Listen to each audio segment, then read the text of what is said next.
Happy NFL Sunday, folks. Week 16 ongoing here. My name is Harrison Graham. You are watching for Verts. We cover the NFL and college football daily. The Washington Commanders continue to be the surprise team of 2024. They take down the Philadelphia Eagles 36-33. Jayden Daniels throws a touchdown pass with 6 seconds left. Washington somehow overcomes 5 turnovers. Yes, Jalen Hurts left the game with an injury, with a concussion, but man, you don't lose many games often with 5 takeaways on defense and scoring 33 points on offense. That's a tough one to swallow tonight if you're the Philadelphia Eagles, as their chances at the number 1 seed just decreased immensely. For Washington, that much closer to clinching a playoff spot as they are knocking on the doorstep. And listen, Jayden Daniels is Rookie of the Year. We can push this Bo Nix propaganda if we want to. Jayden Daniels is the Rookie of the Year. Tossed 5 touchdowns today. Threw an awful pick late that really should have ended the game because Devontae Smith, on what would have been a game-sealing first down, dropped an easy slant from Kenny Pickett. But they hold him to a field goal after that drop, and he drives him down and throws another touchdown pass. He's been awesome. He hasn't been awesome every week, but he's clearly been the most consistent and consistently explosive rookie quarterback this year. That combination with Cliff Kingsbury has worked really well.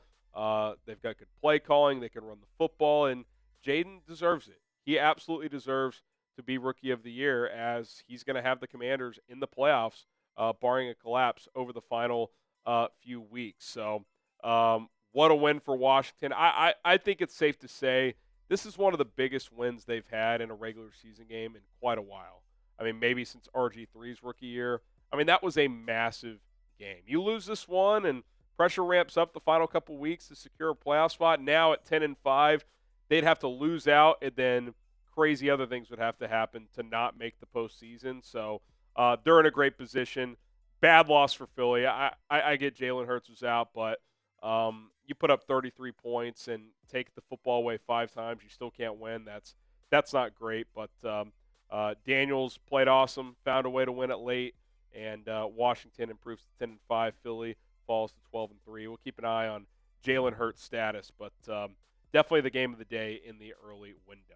We'll talk about some other games and a few other things, plus take a look at the playoff picture here coming up on 4 Verts. But listen, subscribe to the channel. I mentioned NFL, college football content, news, game reaction, playoff picture updates, more coverage every single day here on this channel. We're trying to get to 6,000 subscribers as soon as possible. We're at about 5,300. So if you want to join the movement, join the family here. We're going to do another college football playoff watch party live show on New Year's Day night as Georgia takes on Notre Dame. So be on the lookout for that. We'll have some NFL playoff live coverage as well. We got you locked and loaded here on 4 Verts. All you got to do is subscribe. It's 100% free.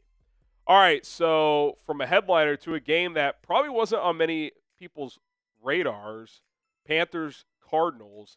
And this game, A, was just an awesome watch, and B, had implications as Arizona now is knocked out of playoff contention. They lose 36-30 in overtime at Carolina, who had come off a dud. The Panthers were playing pretty well there for a while, played terrible last week, but bounced back this week and pick up their 4th win, and more importantly, knock out the Arizona Cardinals from playoff contention. Cardinals just a wonky, wild season. They started slow, then they got to 6-4. Now they're 7-8 and out of the playoff hunt.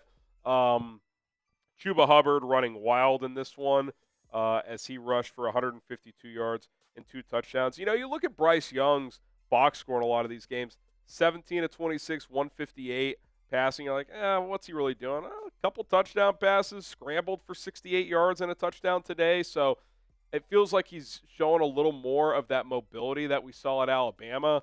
I saw he lowered his shoulder into a guy, so he's playing with toughness, with an attitude. So, you know, I've said it for weeks now. I'm not sure that Bryce Young is the long-term answer, but I do think he's shown enough that he'll probably enter next season as Carolina's starter. I don't think they'll draft somebody. I think they need to keep building the roster, see what Young can do through next year. If he doesn't take a big step forward, then, you know, you've got your answer. You go in a different direction. But I think he's shown enough in recent weeks that he deserves to get a 3rd season. For Arizona, I didn't view them as a playoff team this year. They always felt like a 7 or 8 win team, so maybe they're right on schedule, but missed opportunity this year.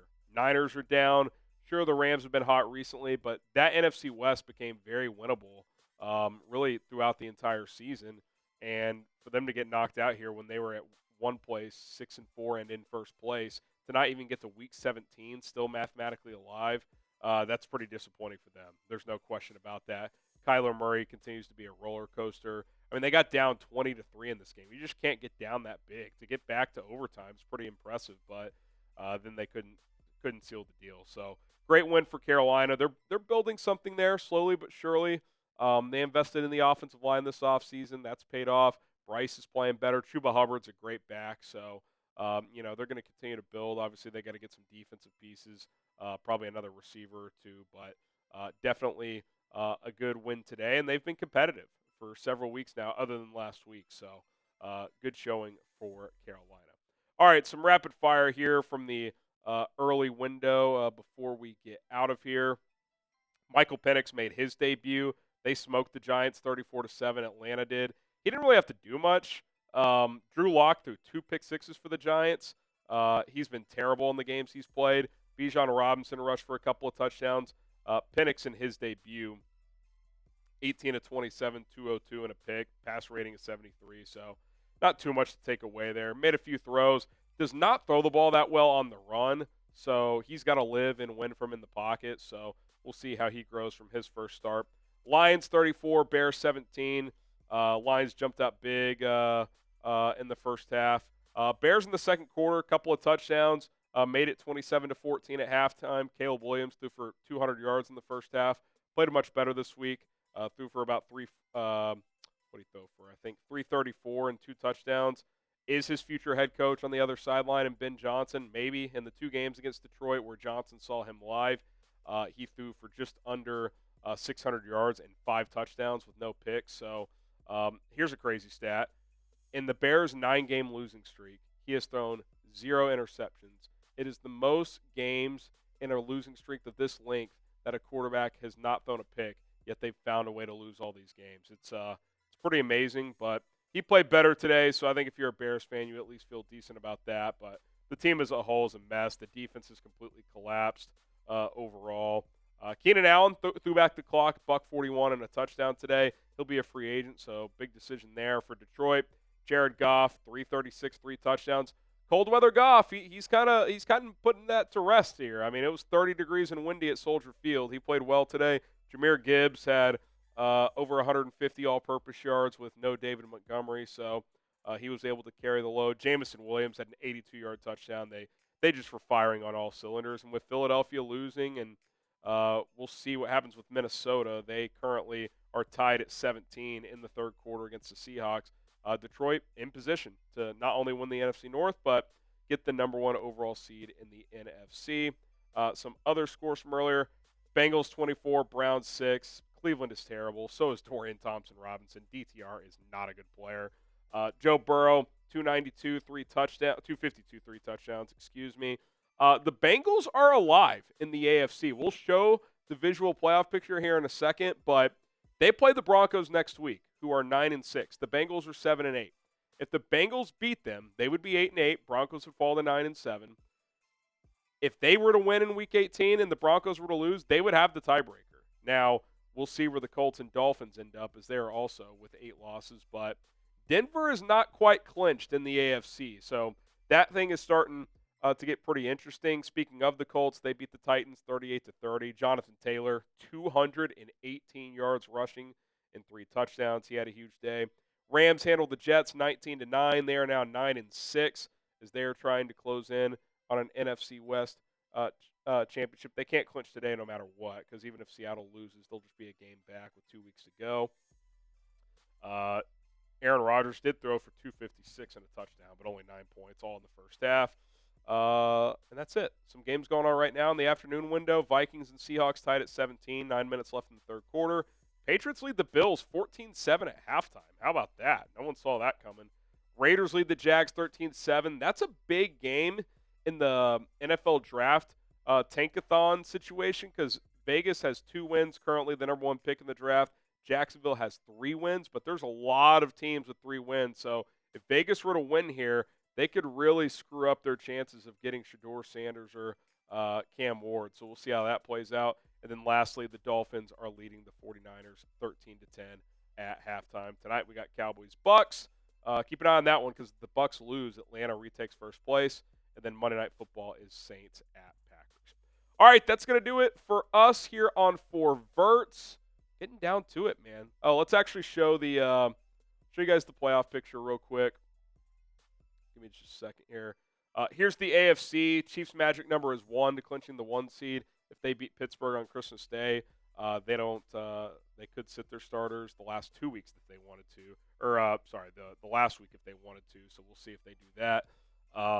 Buffalo, like I said, struggling a little bit there today. If they lose, fall to 11-4, that number 2 seed wouldn't quite be clinched. And actually, Kansas City would clinch the 1 seed with a Buffalo loss. So keep an eye on that as they trail New England at halftime. Pittsburgh and Baltimore tied at 10-5. We'll see how that tiebreaker situation plays out. For now, Pittsburgh has it. The Texans at 9-6 already clinched the AFC South. They're likely just going to be the 4 seed. Chargers have a 97% chance to make the playoffs. Their magic number is 1. Denver's magic number is 1 as well, but we just outlined their situation, especially with Cincinnati. Through the noon window, Colts and Bengals at 7-8. Dolphins playing right now. If they win, they'd still be alive at 7-8. If they lose, they would be out. In the NFC, Lions retook the number 1 seed after the early slate, or kept the number 1 seed, I should say. Philly falls to 2. Rams, Bucks leading their divisions with the 3-4 seed. Minnesota at 12-2. Obviously, they're in a dogfight with Seattle right now. If they win today, and both them and Detroit win next week, it'll come down to Vikings-Lions for the number 1 seed in Week 18. Packers at 10-4. Commanders at 10-5. They're closing in on a playoff spot. Seattle and Atlanta still in the mix in the NFC as well. More so in their divisions than in the wild card picture. With Washington upsetting Philly today, their magic number is now down to 1. All right, now that will do it here on 4Verts. If you want more NFL and college football coverage, hit that subscribe button. Turn on notifications. We got you covered every single day. My name is Harrison Graham. We will see you guys soon here on 4Verts.